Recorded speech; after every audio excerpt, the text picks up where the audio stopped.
ಮತ್ತೆ ಸಂಕಷ್ಟ ಶುರುವಾಗಿದೆ.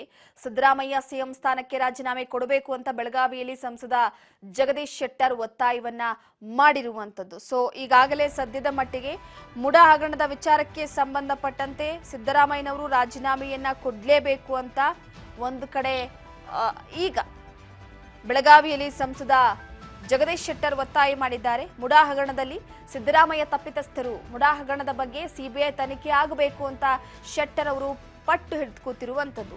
ಇಡಿ ಎಂಟರ್ ಆಗಿದೆ. ಮುಡಾ ಹಗರಣದ ವಿಚಾರಕ್ಕೆ ಸಂಬಂಧಪಟ್ಟಂತೆ ಯಾವಾಗ ನೋಟಿಸ್ ಕೊಡುತ್ತೋ ಗೊತ್ತಿಲ್ಲ ಸಿದ್ದರಾಮಯ್ಯನವರಿಗೆ. ಇಂತಹ ಸಂದರ್ಭದಲ್ಲಿ ಈಗ ಸಿಬಿಐ ತನಿಖೆ ಆಗ್ಲೇಬೇಕು ಅಂತ ಜಗದೀಶ್ ಶೆಟ್ಟರ್ ಅವರು ಪಟ್ಟನ್ನ ಹಿಡಿದು ಕೂತಿದ್ದಾರೆ.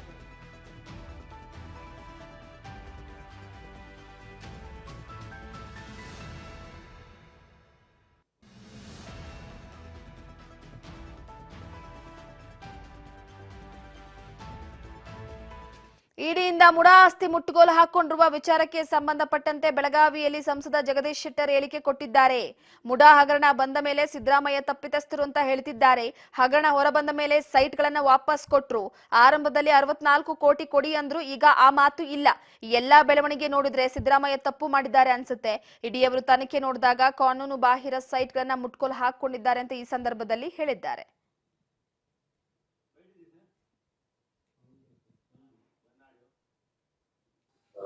ಮೊನ್ನೆ ಮೂಡಾ ವಿಚಾರಕ್ಕೆ ಸಂಬಂಧಪಟ್ಟಂಗೆ ಆಸ್ತಿಗಳನ್ನ ಮುಟ್ಟುಗೋಲು ಹಾಕೊಂಡಿದ್ವಿ. ಅದರೊಳಗೆ ಸಿಎಂ ಅವರ ಪತ್ನಿಯವರ ಹೆಸರಲ್ಲಿದ್ದಂತ ಸೈಟ್ಗಳನ್ನು ಕೂಡ ಈಗ ಮುಟ್ಟುಗೋಲು ಹಾಕೊಂಡಿದ್ರು. ಬಟ್ ಇದ್ರ ಬಗ್ಗೆ ಎಲ್ಲೂ ಕೂಡ ಸಿಎಂ ಅವರಾಗ್ಲಿ ಕಾಂಗ್ರೆಸ್ನವರಾಗ್ಲಿ ಇವೆಲ್ಲ ರಾಜಕಾರಣ ಮಾಡ್ತಾ ಇದೆ ಸೆಂಟ್ರಲ್ ಗವರ್ಮೆಂಟ್. ಅಲ್ಲ, ಈಗ ಒಂದು ಮೂಡಾದ ಹಗರಣ ಬಂದ್ಮೇಲೆ ಸಿದ್ದರಾಮಯ್ಯನವರು ಅದರಲ್ಲಿ ಪ್ರೇಮಾಪಸ್ಯ ತಪ್ಪಿಸ್ತರು ಅಂತ ಹೇಳಿ ಬಹುಶಃ ಕಾನೂನು ಯಾರು ಅರ್ಥ ಮಾಡ್ಕೊಂಡಿದ್ದಾರೆ, ಕಾನೂನು ರೂಲ್ಸ್ ಏನಿದೆ ಎಲ್ಲರೂ ಹೇಳುವಂಥದ್ದು ಅದರಲ್ಲಿ ಮುಖ್ಯಮಂತ್ರಿಗಳು ತಪ್ಪು ಮಾಡಿದ್ದಾರೆ ಅಂತ ಹೇಳಿ. ಮತ್ತು ಎಷ್ಟೋ ದಿನಗಳ ನಂತರ ಅದು ಹಗರಣ ಹೊರಗೆ ಬಂದು ಎಷ್ಟೋ ದಿನಗಳ ನಂತರ ಆ ಸೈಟ್ಗಳನ್ನು ವಾಪಸ್ ಕೊಡ್ತಾರೆ.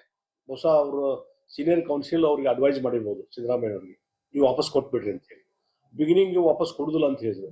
ಅದ್ರ ಬದಲಿ ಎಷ್ಟೋ 64 ಕೋಟಿ ಹಣ ನಮ್ಗೆ ಅದ್ರ ವ್ಯಾಲ್ಯೂ ಆಗ್ತದೆ, ಅಷ್ಟು ಹಣ ಕೊಡ್ಲಿ ನನಗಂತ ಅನ್ನುವಂಥ ಮಾತನ್ನು ಹೇಳಿದ್ರು. ಈ 64 ಕೋಟಿ ಮಾತೂ ಇಲ್ಲ.